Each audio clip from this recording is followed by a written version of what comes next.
Welcome to Today at Keeneland. Saturday, October 10th is where we have arrived here in this fall meet at Keeneland Racecourse. And another big Saturday card in store for you, highlighted by the Grade 1 Queen Elizabeth II Challenge Cup Stakes presented by Dixiana, a Grade 1 event for the straight 3-year-old fillies. It'll be going 1 1/8 miles on the turf course. Scott Hazelton and Gabby Gaudet with you. Not just that, we've also got the Hagyard Fayette Stakes featuring some nice classic type horses running on the dirt today. Have some really nice races today, so looking forward to it. Yesterday was a nice day, and Scott, so far we've had a couple of little sprinkles coming down from the sky, but right now it looks like it's a little bit on the warmer side. It's nice weather so far. Let's hope that the rain can stay away as long as possible. Well, I think that here probably in the next 30 minutes during today at Keeneland, we're going to see some rain showers falling behind us because just checking the radar, and the storm is just minutes away from arriving here in Lexington, Kentucky. But before we dig into today, let's take a look back at yesterday. And obviously yesterday highlighted by M&M Racing, their 3 wins with Diodoro and David Cohen. And then also the performance from Got Stormy, which just might be the performance of the meet thus far. I certainly think it was. What a heartbreaking loss for Intimistic, who was sent out by Brendan Walsh. But, you know, I thought what was so impressive about Got Stormy's win yesterday was that she wasn't forwardly placed. She actually closed from last, and it's very unusual. It's rare when you see a horse that can show speed at a mile and then effectively turn back in distance and close from off of the pace. So she is certainly something special, and that was a special performance. And then reading the quotes from Mark Cassidy, who was talked to via telephone, it sounds like the Breeders' Cup Mile still maybe on the table, depending on weather is what is going to be the dictating factor as to where she'll go. And they will allow horses to cross pre-enter, so that's likely going to be the case with her. So they've got options with Got Stormy, their Grade 1 filly, sprint or route come Breeders' Cup weekend here at Keeneland Racecourse. As far as weather is concerned, so far so good, but let's get the forecast from the experts at WKYT.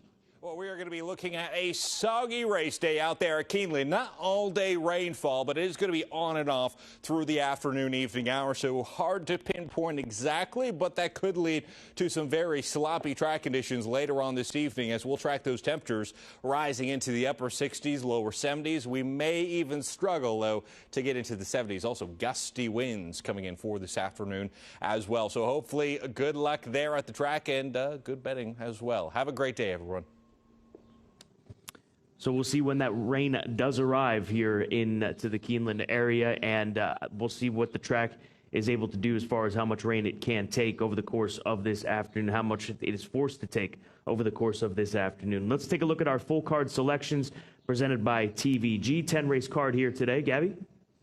Yep, and it looks like we agree on the second race. We agree a couple times today, but pretty much other than that, well, look at the featured races, the race 8 and 9. We kind of go in 2 separate directions. So, yeah, I mean, I'm not surprised to see us all over the map today because it's competitive racing. The stakes races, the undercard races, too. It's a tough card today, but it's a fun one.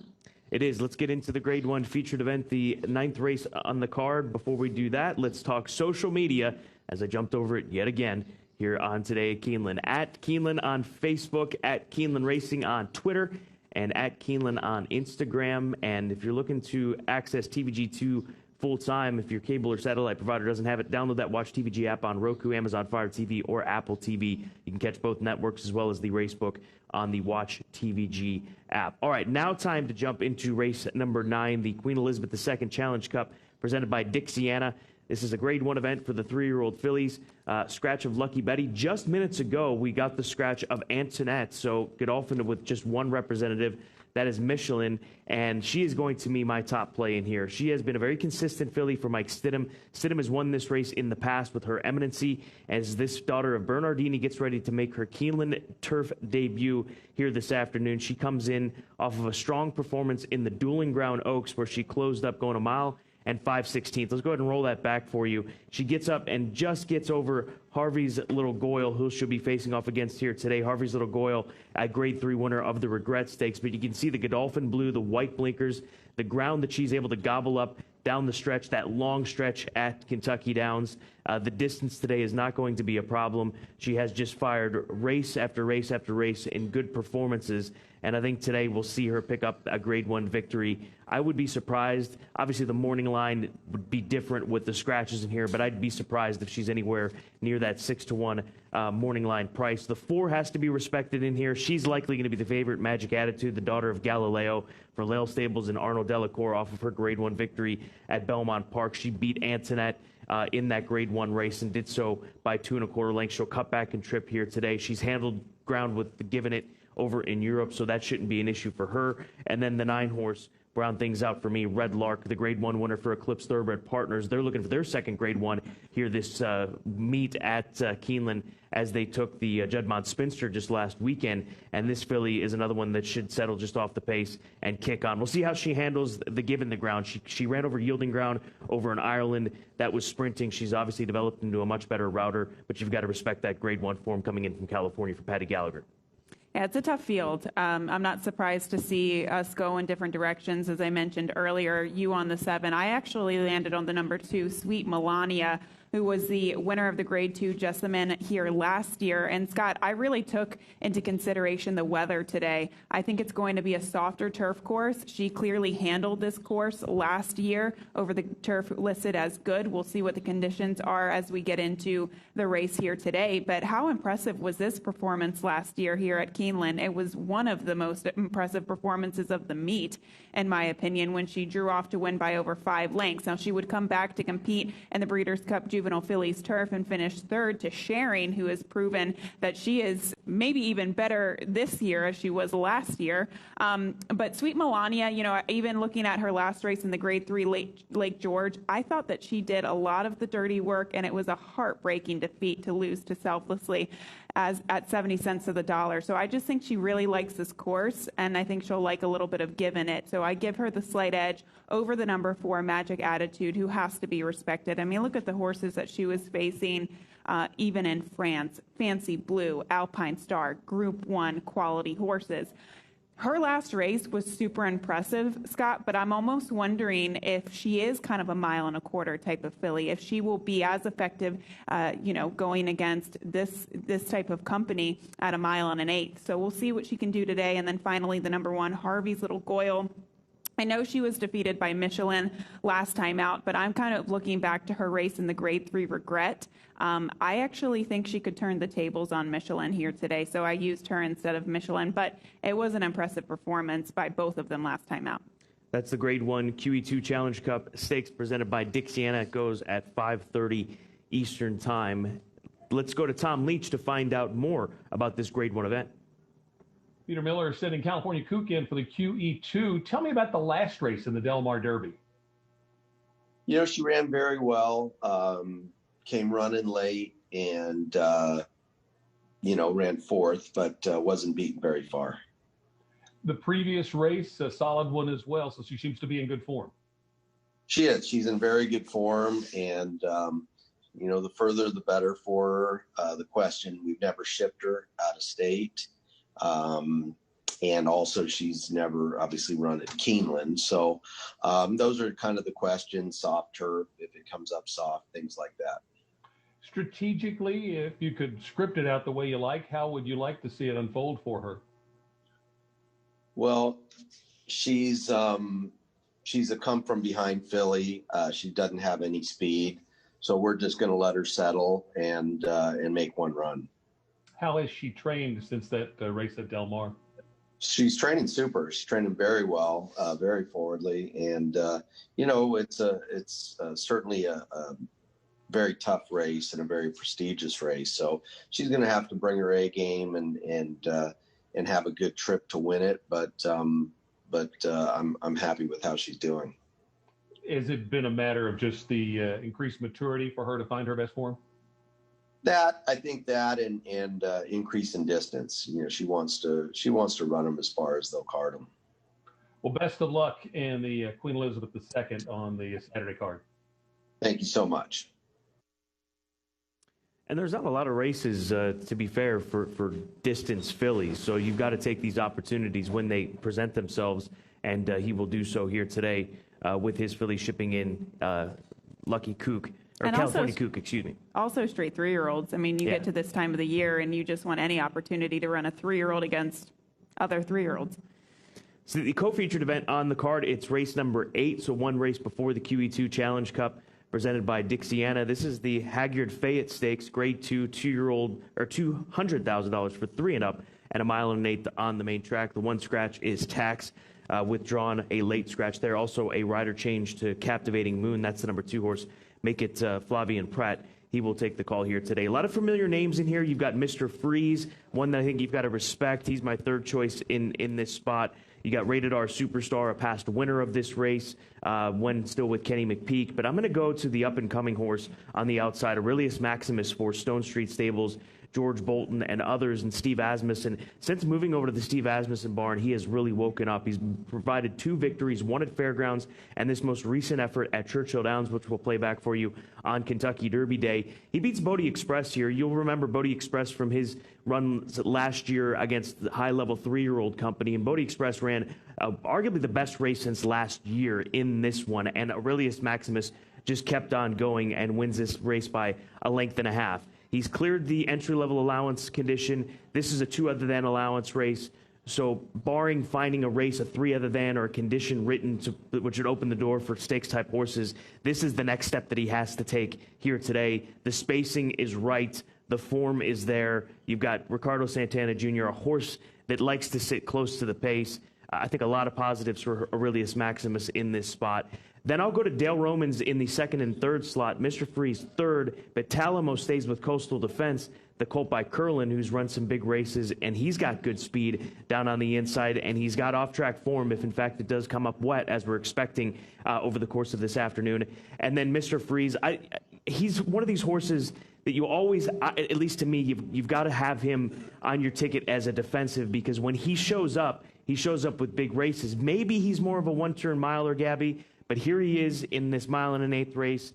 With that past form, it's tough to ignore that. I know his recent races haven't been good, but he was beaten by a very good horse in Vacoma in the Met Mile 2 starts back, and then most recently, not sure what happened there in that race at Churchill in the Grade 2 Alashiba. He was part of a slow pace and just folded late. Maybe he needed that race off of a bit of spacing from July to September, but we'll see where he's at today. But I'm going to go with the horse on the rise in Aurelius Maximus to take the Hagyard Fayette. Yeah, Mr. Freeze just goes in and out of form so much, and right now he's not really in the best form cycle, but he's probably not, grade 1 caliber, and I know the Alashiba is grade 2, but by my standards going to run in the Classic. Silver Dust is going to run in the Breeders' Cup Dirt Mile, and maybe he's just not that caliber. This definitely is a much easier field.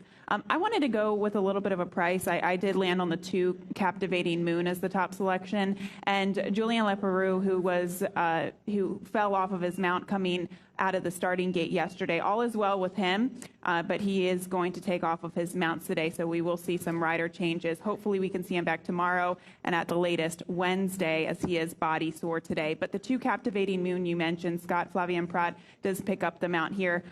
We'll show you his last race in the opening verse, where he went against the likes of Craft Daddy. Now, Craft Daddy beat him this day. I don't think he wants a mile. He was coming in off of a layoff in which, he did not, last seen was in the Grade 2 Oaklawn Handicap, and he did not get out of the gate. But he finished 3 lengths behind By My Standards and the Grade 2 New Orleans. So, yeah, the class is definitely there. He just can't go the one-turn mile at Churchill Downs, and all considering that, I still thought it was an okay performance for him. So now he stretches out to a more preferred distance at a mile and an eighth.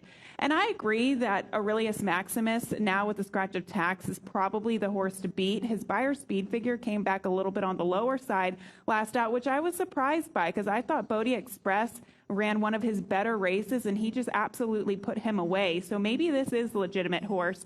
I have kind of a strong opinion about these 2 horses in particular, and then I just kind of threw in the 1 Coastal Defense, who might have a tough time of it, Scott, with the rail draw and the presence of Mr. Freeze. If Mr. Freeze gets back to the speed that he's been known to show before in the past, I don't know what the strategy will be for this horse on the rail. So I guess my opinion is I really like Captivating Moon and Aurelius Maximus. Beyond those 2, I think you could throw anybody in there.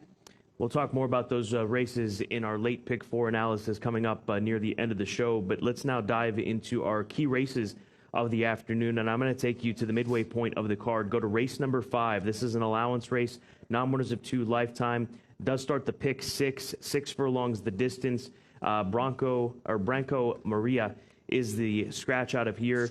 You've got a horse that is even money on the morning line that just could be a future superstar based on what we saw from him on debut. A Keeneland September graduate from the 2018 sale, $460,000 is what China Horse Club and WinStar Farm purchased this colt for, and this was his debut.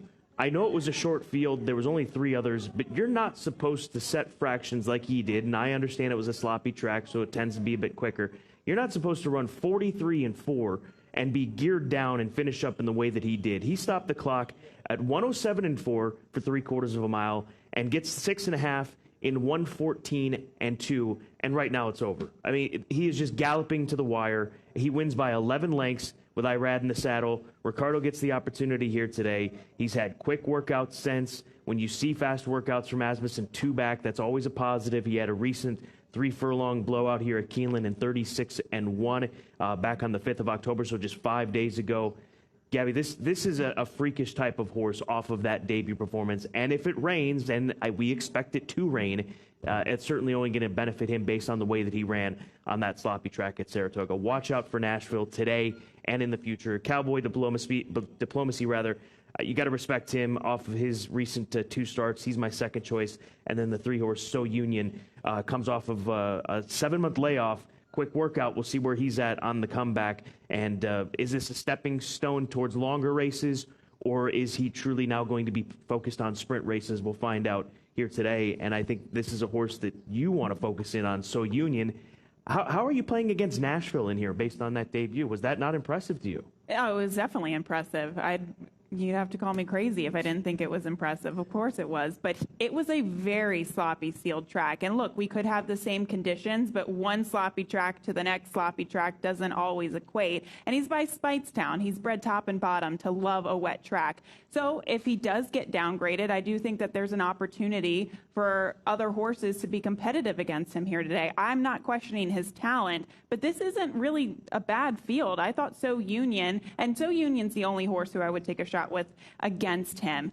This could not be his best distance, but this horse has some class. His second start, I thought, was even good, that he stretched out to 2 turns at Churchill at 1 1/16. But then look at who he went on to face after he broke his maiden, which was this race at Churchill Downs over the sloppy sealed track. So this horse is not bad on a track with moisture in it as well. But then he would go on to compete against New York Traffic, Master Day, Gouverneur Morris, Untitled. All of these 3-year-olds were a factor on those Kentucky Derby prep races, and in fact, New York Traffic did wind up running in the Kentucky Derby with a poor trip. But still, I mean, those are really, really nice horses. He's coming in off of a layoff. It looks like he's been working really well in the morning for trainer Brian Lynch.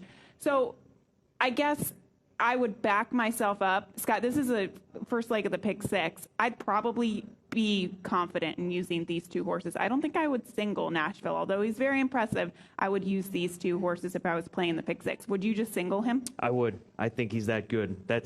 I just want your opinion on Cowboy Diplomacy. You didn't have him in your top 3, did you? No. The 1? Mm-mm. Is he not good enough based on his last two starts?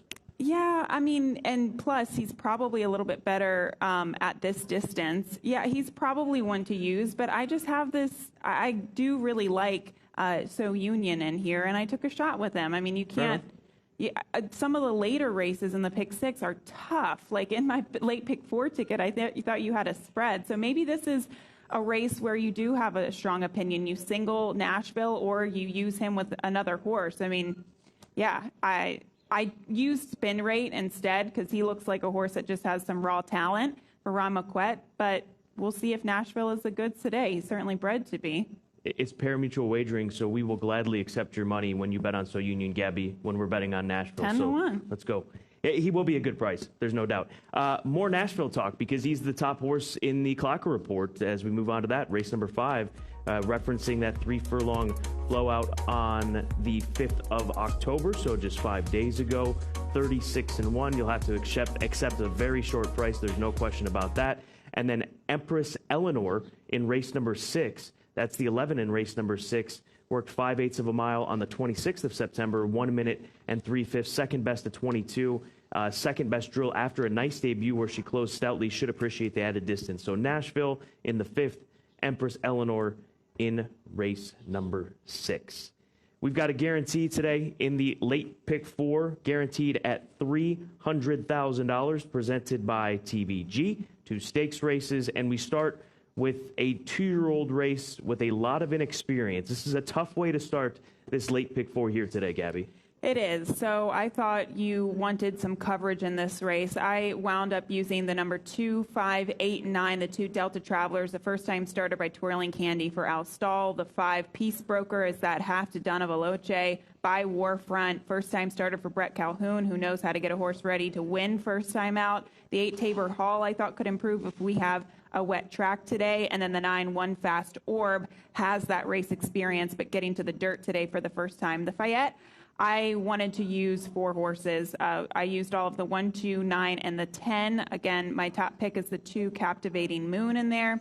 As we get to the 9th race, the Grade 1 Queen Elizabeth II Challenge Cup presented by Dixiana. Mile and an 1/8 on the turf, just the 2 Sweet Melania and the 4 Magic Attitude for me in there. And then as we get to the nightcap, a maiden $40,000 claimant event, just using the 5 and the 9. Outliers, the 5, a class dropper for Steve Asmussen, and then the 9, Etu Babu, a first-time starter for Eddie Keneally. $32 is the play.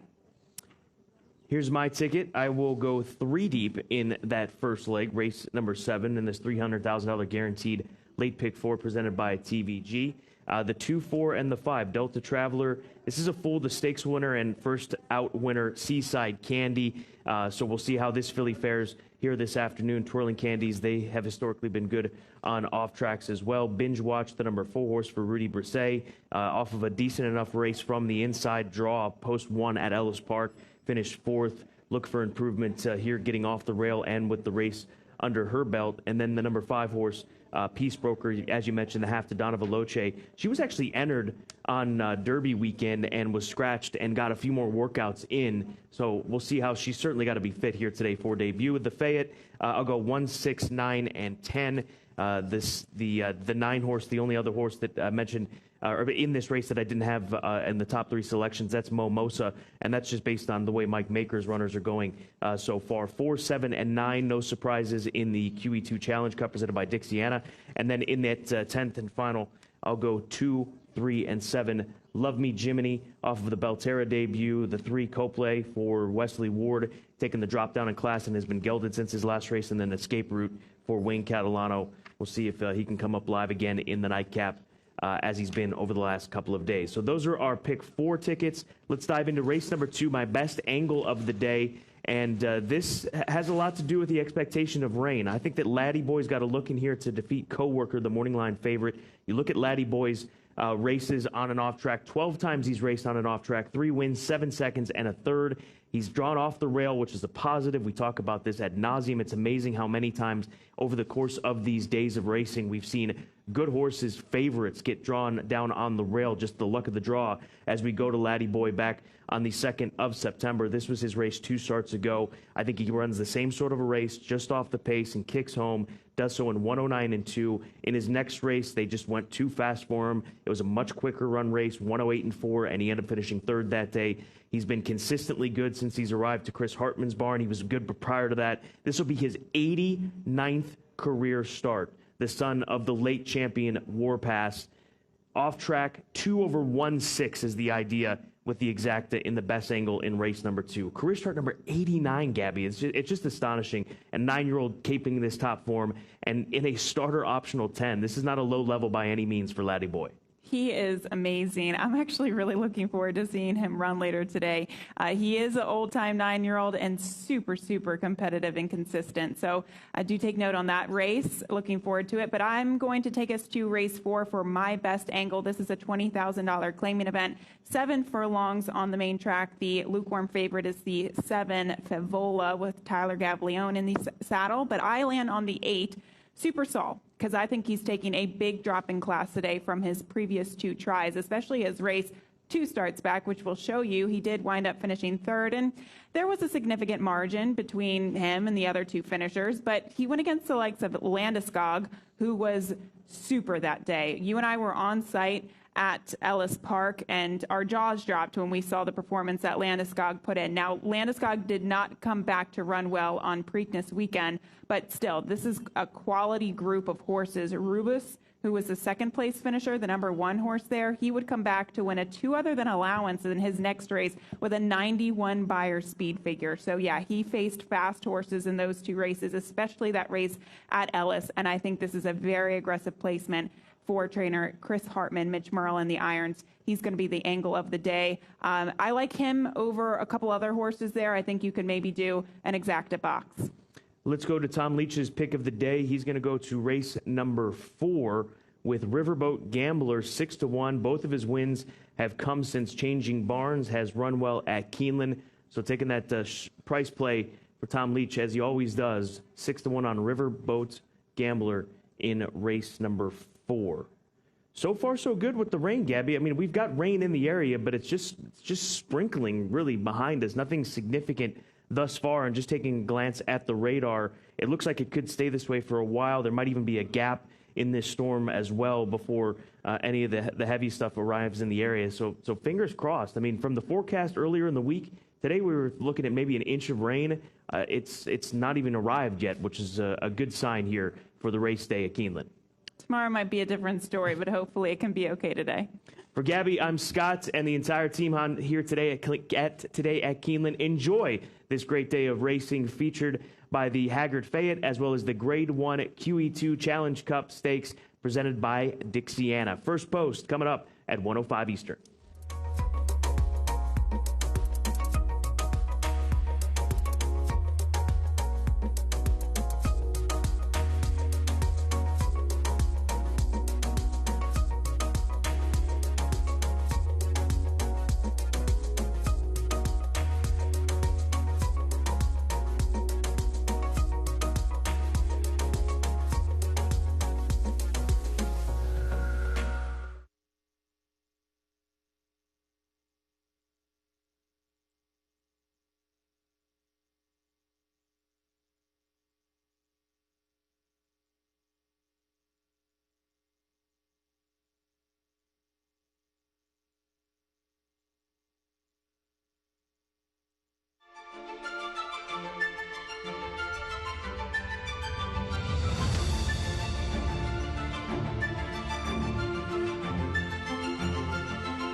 Over 50 veterinarians,